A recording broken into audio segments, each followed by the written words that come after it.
বর্তমান সময়ে এতই পীরের আবির্ভাব হয়েছে। বাবায় পীর ছিল, সে সুবাদে ছেলেও পীর। এলেম থাক আর না থাক, একটা ঘটনা মনে পড়ে গেল। এক মূর্খ ডাক্তারকে ডাকা হলো রোগী দেখার জন্য। ডাক্তার রোগীর বাড়িতে এসে রোগীর নাড়িতে হাত দেয়া বলতেছে, আপনি মনে হয় প্রচুর পরিমাণে তেঁতুল খেয়েছেন। রোগী সত্যি সত্যি তেঁতুল খেয়েছিল। তাই সে ভাবলো, হায় হায়, আমি যে তেঁতুল খেয়েছি ডাক্তার জানলো কিভাবে? নিশ্চয়ই সে একজন কামেল ডাক্তার, একজন খাঁটি ডাক্তার।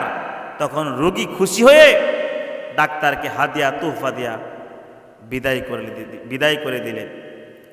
তো ডাক্তারের সাথে তার ছেলেও থাকতো। ছেলে তার বাবাকে বলতেছে, বাবা তুমি তো এত লেখাপড়াও করো নাই, এত উচ্চতর ডিগ্রিও তোমার মধ্যে নাই, তুমি তো এমবিবিএসও না, তাহলে তুমি কেমন করে বললে যে রোগী তেঁতুল খেয়েছিল? বাবাই বলতেছে, আরে বেটা, রোগীর চোখের নিচে তেঁতুলের খোসা দেখেছিলাম, তাই অনুমান করে নিয়েছিলাম যে রোগী তেঁতুল খেয়েছিল। কাজ হয়ে গেল। ছেলে মনে মনে ভাবতেছে, হায় হায়, ডাক্তারি করা তো বেশ সহজ কাজ। সেও কি করলো? ডাক্তারি করতে নেমে গেল। তো অনেক জায়গার মধ্যে ডাক্তারি করলো। তো তাকে এক হাঁপানি রোগীর কাছে ডাকা হলো রোগী দেখার জন্য। তো বাড়িতে আসলেন।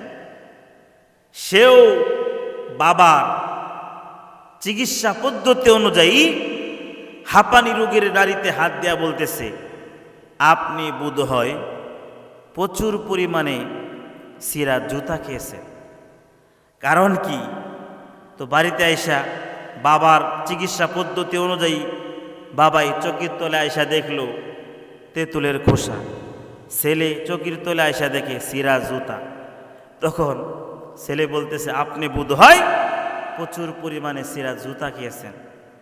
এই কথা শুনে সবাই তো অবাক। এখন কি তাকে হাদিয়া তুহফা দেয়া বিদায় করবে?